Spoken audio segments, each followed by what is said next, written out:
Hi అండి. ఇప్పుడంటే నిన్న గేమ్‌లో తనుజ చేసిన తప్పేంటో ఒకసారి కామెంట్ చేయండి.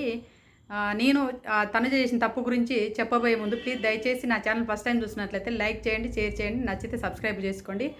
ఇక్కడేంటంటే కొంతమంది బడా రివ్యూవర్లు కొంతమందిని అంటే ఆటల్లో ఏం ఆడకుండా మూలకు కూర్చున్నోళ్ళను కూడా పొగిడి అతన్ని పాజిటివ్ నోట్ అంటే ప్రజల్లోకి అంటే చూసే ఆడియన్స్‌లకి పాజిటివ్ నోట్‌లోకి తీసుకురావడానికి ట్రై చేసినా కూడా అతను రాలేక ఒక ఆయనే మొన్ననే ఎలిమినేషన్ అయ్యిండు. అతను అంటే గుండంకుల్ని మననే ఎలిమినేషన్ అయ్యిండు. ఆ గుండంకుల్ని పొగిడినటువంటి రివ్యూవర్ ఎవరో మీకు ఆల్రెడీ తెలుసు. ఎవరు ఆయన భజన చేసిర్రో మీకు తెలుసు ఆల్రెడీ. ఇప్పుడు తనుజను టార్గెట్‌గా పెట్టుకొని తనుజను గ్రాఫ్ దించడం కోసం ఎంతో శతవిధాల ప్రయత్నం చేస్తుర్రు. నిన్న తనుజ చేసిన తప్పేంటి? తను ఆటల్లో ఇమ్యూనిటీ వచ్చింది. ఇమ్యూనిటీ తీసుకున్న వాళ్ళు మళ్ళీ ఇమ్యూనిటీ పొందొద్దని రూల్ అయితే ఎక్కడ లేదు కదా. మరి అవతల వాళ్ళని తోయట్లేదంటే అందరూ ఏమైనా లేడీస్ అందరు తోసిర్రా? అక్కడ అందరూ కూడా అట్లనే చేతులు కట్టుకుని ఉన్నారు. అందరూ కూడా సైలెంట్గా ఉన్నారు. ఒక శ్రీజ ఒక్కతే ఆడింది, అబ్బాయిలతో సమానంగా ఆడింది. మిగతా వాళ్ళైతే ఆడలేదు కదా.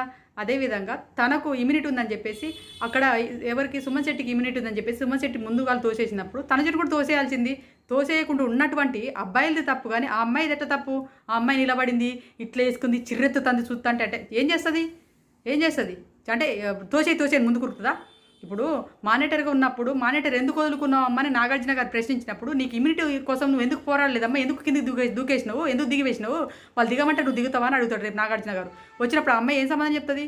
నాకు ఇమ్యూనిటీ కావాలి, పోయిన వారం వచ్చిందని ఈ వారం ఎందుకు వద్దంటారు, ఇమ్యూనిటీ వస్తుంటే ఎందుకు వద్దనరా, నేను పోను అని చెప్పేసి అన్నప్పుడు వీళ్ళందరూ కలిసి తోసేయాల్సింది ఉండే. తోసేయకపోతే ఈ అమ్మాయి దిగంటే ఎట్ట దిగుతుంది? ఆ అమ్మాయి దానికోసం పోరాడుతుంది కదా. మీకు నచ్చనప్పుడు ఇమ్యూనిటీ ఉంది అమ్మా నీకు తోసేస్తున్నామని తోసేయాలి. కానీ ఆ అమ్మాయి అలా ఇలా నిలబడ్డదని చెప్పడం అనేది నాకు రాంగ్ అనిపించింది. అదేవిధంగా ఇంకోటి ఏంటంటే ఆ అమ్మాయిని ఎందుకు టార్గెట్గా పెట్టుకుని బ్యాట్ చేయాలని చూస్తున్నారో అర్థం కావట్లేదు. ఇక్కడ ఏమన్నా లవ్ ట్రాక్ ఏం నడుపుతుంది ఆ అమ్మాయి?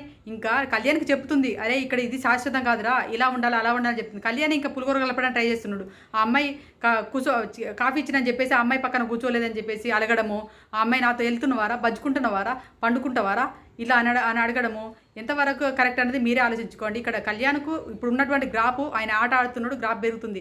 ఇలానే పులిగోర యాంగిల్ కలుపుకుందామని ట్రై చేస్తుంటే మాత్రం ఆయన గ్రాఫ్ తగ్గించుకుంటాడు. ఇప్పుడు ఆయన సెకండ్ పొజిషన్లో ఓటింగ్ పడుతుంది.